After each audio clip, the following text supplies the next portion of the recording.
If you think about it, tax pays for everything. It pays for the infrastructure, it pays for schools, hospitals, it pays for police officers, it pays for nurses, it pays for the Coast Guards, it pays for everything, it pays for MPs. So it's really important to have tax offices that are open for members of the public and also to collect in the taxes that pays for the infrastructure. So we're having a little protest here today to say, keep Ealing Tax Office open.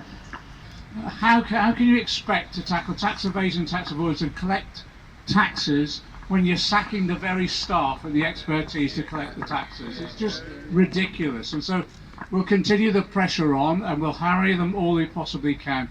I just want to say I'm just nothing but admiration for what you've done. You've been an inspiration to us and to many others. Save Ealing Tax Office, we're very experienced people in Ealing Tax Office and across the country, and our jobs are valuable. We're the best bargain you'll ever get. The money that we cost compared to the money that we raise for hospitals, for schools, for the infrastructure, for the roads, the police, the MPs and Mr Johnson himself, we're a great bargain. So everyone loves a bargain. Save Ealing Tax Office. Thanks so much, Kathy, and thank you, Annalise, as well, for your support from the front bench, from the heart of the Labour Party.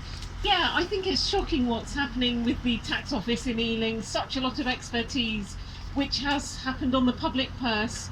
Tax inspectors are highly professional people. They're not normally seen as rah-rah radicals, but the fact that they've been radicalised by this government shows how callous and cruel these cuts are. 2 years now, nearly, trying to save our office. We really need it more than ever now, especially in the light of coronavirus. We need all the taxes we can get to pay for the extra care that people will need. Save Ealing Tax Office. Save our jobs. Without taxes being collected, there's no point in us discussing things over there because we can't pay for them properly. It's the foundation of a decent society. So what you're doing is absolutely brilliant, so important. I also think it's critical that we keep women and people with caring responsibilities in our tax services where they can contribute so much. And there is a total lack of understanding about how people's working patterns impact on their ability to care. MPs, you've already debated this programme of cutting offices and cutting staff. You agreed that it wasn't what was put on the table. This is purely a cost-cutting measure, and now the circumstances have changed.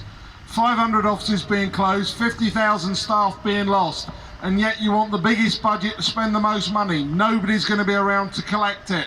Stop this programme now. Support your tax staff. If you want to pay for anything else, pay for us first. Make sure we're still here to do the job you want us to do. And just to say to you that you're showing and demonstrating leadership here to other workers, not just in HMRC, but other workers across these islands. Because when you stand up and be counted, people do listen. So keep at it. We're showing our support and solidarity, and we'll do everything we can for you. Thanks very much indeed. Along with Ealing, they are closing more than 100 different HMRC centres. In essence, there will be their plan is to only have a handful of offices across the country, which we cannot allow to happen. So please keep doing what you're doing. In Scotland, actually, what's happening is they're moving the jobs from town to the city, undermining all of his pledges already so soon into government. So I've come here for the workers that we have too, because they stand in solidarity with you, and we must work across party and with PCS, who are doing a fantastic job to make sure that we oppose these terrible closures wherever they're happening across the UK. We had a huge victory from RMT the other week around the real living wage, which is a real breakthrough. And as you know, PCS's other disputes are taking place at the moment. So there's real pressure of solidarity on all these aspects. You're certainly not on your own. And on this issue, as I say, I think there's a breadth of support right there across other unions and the community itself. We'll keep going in Parliament, but every time you're demonstrating on a picket line or whatever action you want us to take place in solidarity, we'll be with you, okay?